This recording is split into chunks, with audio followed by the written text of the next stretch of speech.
what you are doing right now in the lab about, Okay. I mean, what is the phase 2? What is currently working on the lab about the brain organoids? I think we're recording. And, telling us about the lab and about the experiments that you are doing. And I don't know if there's any hint that you want to telling us about that. Yes, I can. I mean, the nature of the mission is a little bit strange for us because there is a lot of work on the launch, and there is a lot of work on the splashdown that will happen before after 4 or 6 months. 6 months, we don't know yet, but right now is like a limbo. There's nothing that we can do that it had not been done in the launch. So Let's what start we from are that. What's that mean? What's that mean? It means that actively we cannot do anything for the XPX33 mission. The only thing that we can do is to monitor the organelles in the ISS and in the ground because there is a camera inside the Cube Lab. So, but this is the only thing that we can do. There's we can not actively change anything at this point. So we just need to wait and wish that the organelles survive of this marathon or Ironman that we are imposing to them. But of course, that this time now is time to grab all the data from old missions and publish. So this is what we are doing. We are writing papers right now about the last missions that we had. So one of the things that I did yesterday actually was submit a revision 2. So we are in the second revision of our first high impact paper about space in a high impact journal. So as you can imagine, for high impact journals is really tough to publish. So between the first submission to the second, which was the one that I did yesterday, we had to do a lot of extra experiments, because of course that was demanded by the reviewers. So we spent almost 3 months insanely doing new require experiments. And as you can imagine, it's not easy because you have to have samples from the previous missions, because you don't have samples in your hand. You cannot do the experiment again and from scratch, because you need to fly them, and this is not a regular possibility, ordinary possibility. So what we have done is we have like a repository of samples, and we address this, we revisit these samples from the previous missions, and did the required experiments that the reviewers asked to us to perform. So in this new manuscript, in the first manuscript, in the first submission, we had 1 flight. In the second submission, which is the R2, we incremented with 2 flights. Now we have 3 flights to discuss. And this is the first time that someone is publishing with 3 flights. Usually, it's so rare that you just have 1 flight. But we have 9 flights. Yeah. 9. No, actually, in total, we have 8, and we are on our 9th flight. And you will, did you realize any changes, or how the knowledge, gained on, let's say, from the first flight till the 9th flight? What did you see? That's really a good question, because a lot of people ask us, I would like to, fly some experiments to the space. How can I do this? Because you were doing this for so long, and that is really exponential gain of knowledge, really, because it's not a very easy thing to do. It's not just to make to have a great idea to be flown to be fly to the ISS, because there is a logistic behind this that is not ordinary for us. So you have to talk, for instance, between us and NASA, there is a group of companies called the implementators, okay?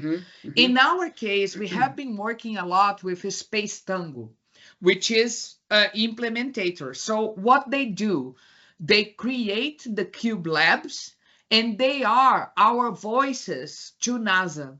So we don't deal directly with NASA. They deal with NASA. So first, you have to find an implementator, okay? So there is not just the Space Tango, there is other implementators, but not a lot. We are seeing an increase, but you have to address them because, for instance, if you have an idea of, and you are going to be use a reagent, like DMSO, that is very well known for people that do cell culture. It's not allowed in the ISS to have DMSO because it's toxic. So it's not, some reagents are not allowed in the ISS, or because they are toxic or because they are inflammable. So this is one example. So these implementators, they need to know what is allowed, what is not allowed, what can be, what the dimensions of the Cube Lab that you are bringing. So of course that they also have a knowledge that is unique, okay, for them. And and people like us, like in academia, needs to work with them to make it possible to fly. So it's not a straight line. And another thing that we have been noticed is that even though if you have a great idea, a great proposal for NASA, if you don't have a preliminary data, it's going to be very hard for NASA to award you with this grant. So you have, NASA wants to see that you are already understanding where you will step in. So usually it's not only on the paper. It's not only on the paper. It's not in the paper. This is something that you acquire with the 8 flights. So that was a very good question, and it's something that a lot of people ask us, how can I do this? It's not a straight line. It's not something that we can give you a recipe and say, look, you know, it has to be acquired with maturity and, you know, experience. But of course that we want to share our experience with everybody, but this area is very particular. And then you have, so my suggestion is, if you want to fly something in NASA, go to talk with groups that already have this knowledge, because then they will guide you at least a little bit better than if you begin from scratch. Of course.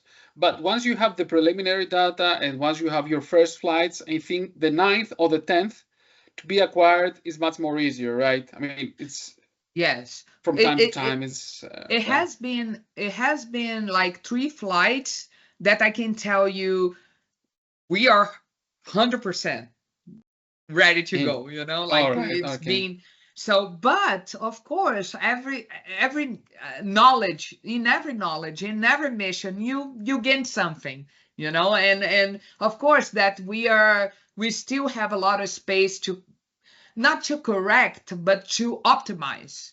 That's right. But it's been a while that we have been doing the missions with 100% full capacity. And let's go back to the lab. What types of experiments that you are running right now in the lab? What's about the phase 2? What is that? Okay, so we are not in the phase 2 because we need to wait for the splashdown. Right. But we have previous missions, so I will talk about the previous mission. The previous mission, yeah. So in the day of the splashdown, because we are retrieving alive biology, because the organoids are still alive, we need, so first thing, it's like a medical ER. Everybody is ready. Everybody, and last time it was during Christmas.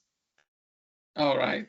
But I have to have all my team here, you know, because we need to be ready for this. This is once in a year. We need to be here. So the first thing is to summit everybody to be here in the time of the splashdown. And sometimes this is not a very good time, you know. Okay. People are a little bit upset because it's during Christmas. This mission, that the XPX33, it will be February beyond. So we are free on the holidays. So everybody is like in a safe zone right now. Yes, the Brazilians are going back to Brazil, so that's wonderful. That's really good. But last time was during Christmas. It was tough because we need several expertise together to make it happen in the way that we program. Okay, the way that we did the roadmap. So we do all omics. So we do genomics, transcriptomics, proteomics, and now we acquire a partner, Promega, that is doing metabolomics. Mm-hmm. So we are partnering with Promega to also do the metabolomics. So we have what they call a biology system overview of everything. Okay, in every level of information, so genomics, transcripts, and effectors, which is proteomics and metabolomics. So we need a lot of hands to distribute all this work. And since I am here in the center, it's been 1 year now. I just got 1 year here. Seems like a lifetime, but it's just really 1 year. And I got our last mission, which was XPX31. I got handle in managing everything to this roadmap, really happens in a smooth way. And so when everything come back, everybody has their full hands to do all the omics. So the focus is to do the experiments until the organoids are alive. And actually, we are generating some information because one of the questions that the scientific community has is like, okay, because you retrieve the biology alive, are you sure that you still have the space environment hitting the organoids or present in the organoids? So one of the experiments that we have been doing from the SpaceX31 is to answer this question. How long the space environment is acting in the organoids during the months? So we call this the follow-up experiment, okay? It's like to monitor. Huh? And what is the answer of that question? We didn't generate all the data, but the preliminary data indicates that the space environment is still acting for 3 months. Okay, for 3 months, yeah. But this is preliminary data. We will need with the conversion of the omics. So this is data from proteomics. Okay, but with the conversion of the omics, we will understand if hits in the same way, it fades in the same way for all cells, and how long this takes, because this is a very important question, because we retrieve, but one thing we can answer, as we analyze everything after 2 days after the splashdown, I would say 100% of the organoids is still under the effect of microgravity, especially for proteomics that takes even more time to readjust to this gravity. Okay, so does the time, of course the time it's affects also because of the microgravity, but are you also monitoring? I'm sure that you are, but what is the role playing of this timeline? I mean, if I'm doing all the experiments about proteomics level, from 2 days, 30 days, 60 days, 90 days. What is the timeline of that? I mean, and what is the answers that you may get from that? What answers are you expecting from this timeline? I don't know for sure, because look, every time that we retrieve an experiment from space, we run all in the same time.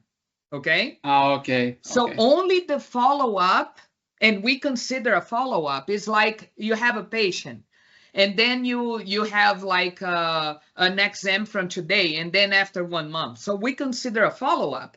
But for the splashdown, which is the time zero, okay, of that biology, we run everything together.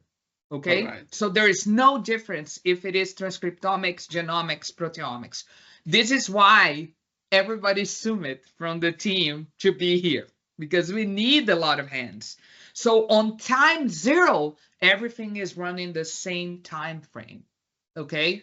All right. On the follow-up is that they are running with different months. Okay. And this is what we are integrating right now. But then again, when I run all the omics with 1 month, it's all the omics together, transcriptomics, genomics, and proteomics. It doesn't, because then you will have an analytical effect. And this is not, this creates bias. So all the omics run together, okay? Run together as fast as you can. Is that right? Yes. Is that correct? Yes. All right. Under 24 hours for sure. For sure. Okay. So that's tough for the team, right? That's tough. last mission, the XPX31, I spent 24 hours running experiment, me myself, which was the single cell proteomics, because we collected more than 4,000 cells from different projects, and it has to be like that. Yeah. So one of the things that we do in the limbo, what we call the limbo, is, can I do that better? Can I fix the cells to run after? So we are optimizing the methodology for sure, you know, from an hour to the next hour. Yeah, to don't have this hustle, or to understand, can I collect in 24 hours and don't be crazy as this when the splashdown happens? But until we don't have these answers, we will collect in the fastest way that we can. But we are developing, of course, method. Can I fix the cells to run in a, you know, a better time frame for the team? So of course that we are optimizing and we do this during the limbo. That's right. So allow me a very noob question. I warn you, this is a very noob question from my side. Could you please give us an example? I know that you are best in your examples. So what does that mean that microgravity affects in the single cell proteomics a cell? What does that mean? I mean, what we're expecting to see, what we're expecting to realize, what does that mean? Exceptional question. I have to tell you. Okay, yes, exceptional. Because one of the findings that we analyze in this paper that is going to the high journal, okay, that I just sent the revision yesterday, the R2, they call the R2, which is very good because most of the paper just come back from the editors, especially on this high paper, okay? One of the things that we find out is that the space environment do not hit all the cells in the brain organoids in the same way. So the burden on the cells are different. That is very new. This is, nobody ever saw this, you know? So the space environment is not just microgravity, okay? It's radiation, it's even things that we don't measure, like low electromagnetic fields, even who knows, dark matter, dark energy, yes, it's what is the 90% measure. So me and Alison, we coin not microgravity anymore. We coin a space environment, okay? Because it's all these things together hitting the brain organoid. So we find out in this work from previous mission that the space environment do not hit the cells in the same way. They hit the astrocytes in a more hard way than the neurons, which was very a surprise to us, because we thought that the neurons would be hitting harder than other cells. But then we find out that the cells are hitting differently. So in this case, George, you can tell single cell proteomics is a must, okay? because I cannot get the organoids and macerate all together and say, oh, I see this different on the profile, okay? Because you are putting all things together that are different, okay? And then single cell in neuroscience and oncology is a must. So that was only possible to find out that the cells were hitting differently by the space environment because we did the single cell approach. Okay. So that is a wonderful question. That's that's a very challenging thing. I mean, because if you realize those, I mean, this uncertainty of the space, all right? So I'm going to realize this. But if you face variations about neurons or astrocytes or whatever in a single cell, so you need more flights. Is that correct? So you need more flights to get more data. George, I think that you are hitting, all the questions are hitting a sweet spot over there. Yes. Because you are coming the levels, so you are now, let's say, in the 10th flight. So we are building up knowledge. And in order to building up knowledge, we need to consider that knowledge from that mission might be astray. And this might be a bias. And this is why, George, in this second revision of this paper, we put more 2 flights to demonstrate that phenomena that we call SINS, S-I-N-S, is SINS, S-I-N-S, is space-induced neural senescence. That phenomena, it was really happen at mission after mission. Mission after mission, is that right? So we do need to have other missions. Other missions. And do you need also more time in the space because you may expect also a plateau? Because if I'm going to be 6 months, is okay. You may find a curve that the neurons are not hitting or the astrocytes are hitting, but in the 10 months or 2 years, maybe I will be more irresistible. I don't know, more resilient. I don't know what's the. George, you are on fire today. Getting all the good stuff for me, to answer. It's like perfect balls for me to score. Okay. So this is the question. Is 30 days or 40 days enough in ISS? If we stick longer there, do we observe a plateau?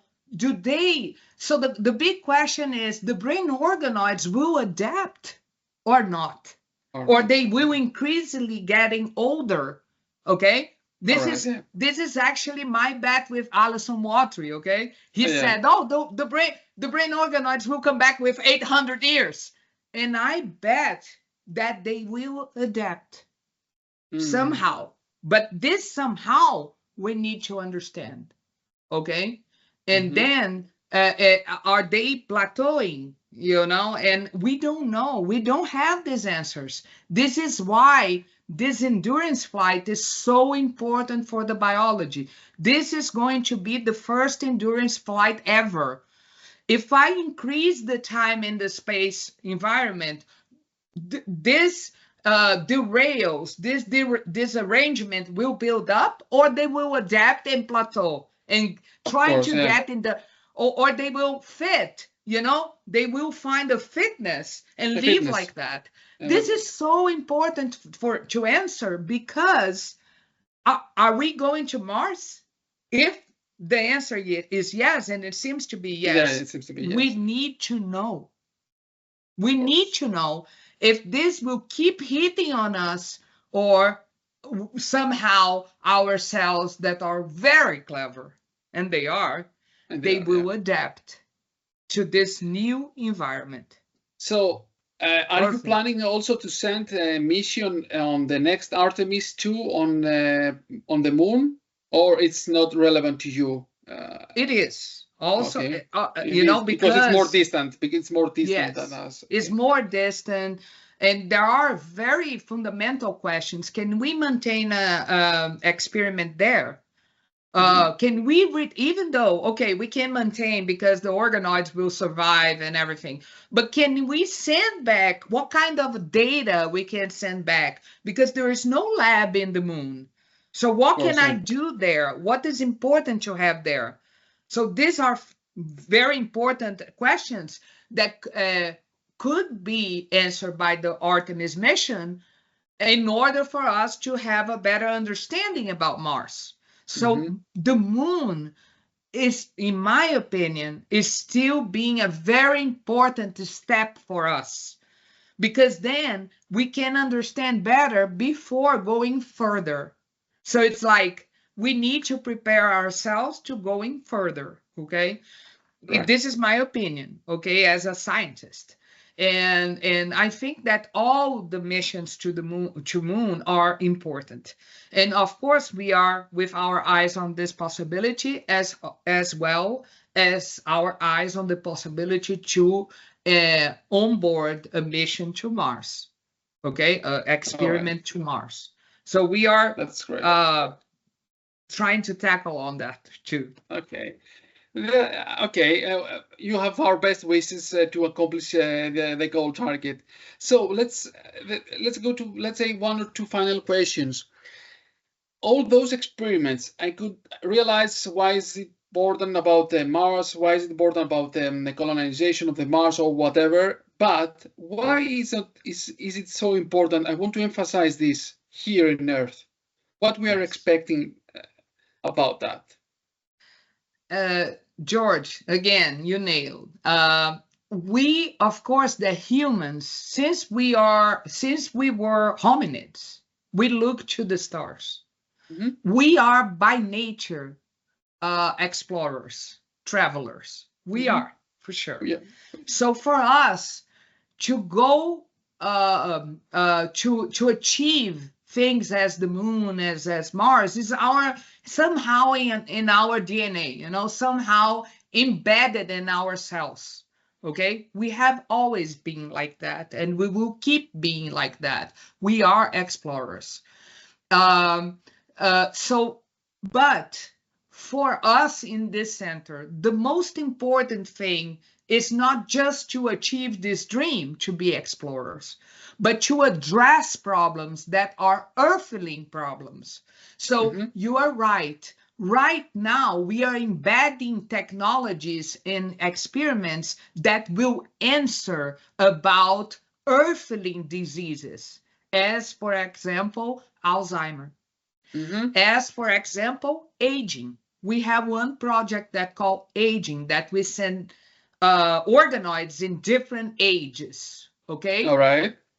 We have an assembloid that is an organoid with something that is not an organoid, to understand how this co-culture makes a difference on the organoid, okay? It might be a therapy. So we are doing all of this not because we are wonder about the stars, but because we are deeply worried about Earth, okay? So at the same time that we have an eye on the sky, we have our feet on the problems on Earth. And this is why this center exists, not just to go to stars and keep dreaming. We are not, if we go to Mars, fine, but our question is how we go there if we don't tackle and address the problems that we already have here. So we have a big laboratory that is called Earth. And we need to address the problems here and then think about it, how to escalate to the moon and to Mars. So you are expecting, or you are currently unlocking path possibilities in a single cell proteomics that they may cure, like aging, like dementia, or like Alzheimer. Are you expecting that as well? Yes.